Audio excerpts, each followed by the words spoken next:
Hi everyone, I'm Corbin and this is Plant Basics. In this episode I'm going to talk about how to care for the prayer plant Maranta tricolor. So I absolutely love this plant because of the beautiful patterning on the leaves. I also love this plant because it's really a great low light plant. So it falls in that kind of low to medium height area. It's a forest plant and that's why it does so well in lower light levels inside.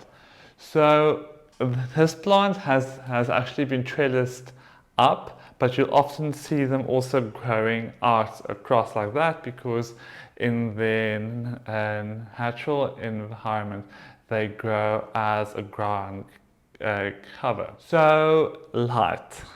They, because they're forest plants, they do like lower light. You'll often find in brighter light, they tend not to do as well, and direct sunlight, of course, is a no-no because it will scorch their leaves. So they don't have a mechanism for storing any water. That's why they need to be ideally kept constantly moist, but never standing in any water. They have quite a fine root system, and so if they stand in water, they can easily develop root rot. It's always best to empty out any water that might have collected in the cover pot. The next thing I want to talk about is humidity. So humidity is really important for them because they are essentially rainforest plants. They need to have a nice humid environment in order for their leaves not to go crispy. You can also, if you feel their leaves, it's rice paper thin. So they do require the humidity to really keep their leaves in good condition. So I would recommend possibly above 60%. So the best way, in my opinion, would be to use a humidifier. That will really put out the humidity throughout the day and keep your plant in a nice humid environment. They are not big feeders, so I don't really fertilize them. Similar to calatheas, they're not really that fast growing. And because their roots are so like almost fine, they are also prone, to fertilizer burn. So I don't really fertilize my pear plants.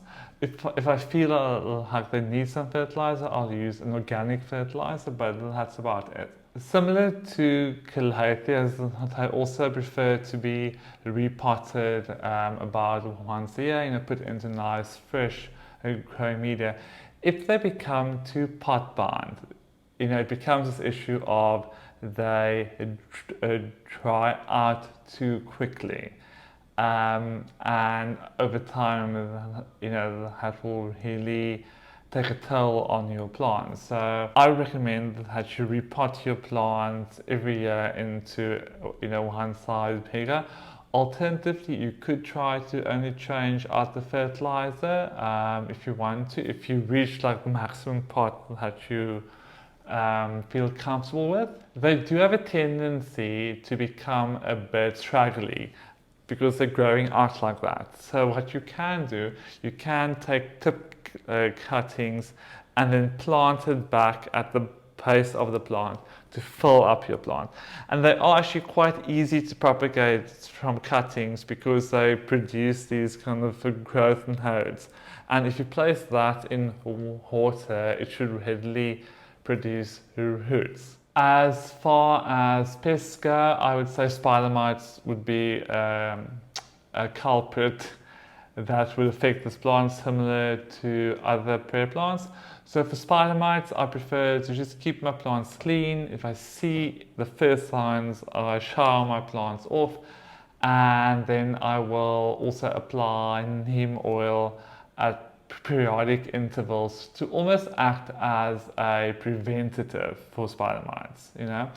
But because if you apply it, every 2 weeks, every 2.5 weeks, it should take care of any flare-ups on your plant. So I hope that you've enjoyed this video and that you found the information useful. If you have any questions, please leave them in the comment section below. I always like to hear what you guys have to say.